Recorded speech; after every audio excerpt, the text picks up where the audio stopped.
Hey guys, welcome back to my channel. Today I'm going to show you how you can sign out a Google Classroom. So here, this is a simple click. So when you open your Google Classroom on your Chrome, and maybe you want to end this app or end the class, just simply click on your profile picture at the top corner of your screen. And here you can simply sign out.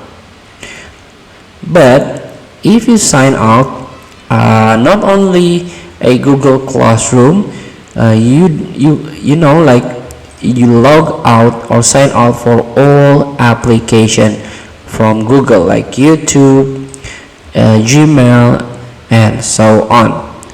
So here there is no way how you can sign out separately. So when you sign out this Google Classroom, you also sign out entirely Google Apps.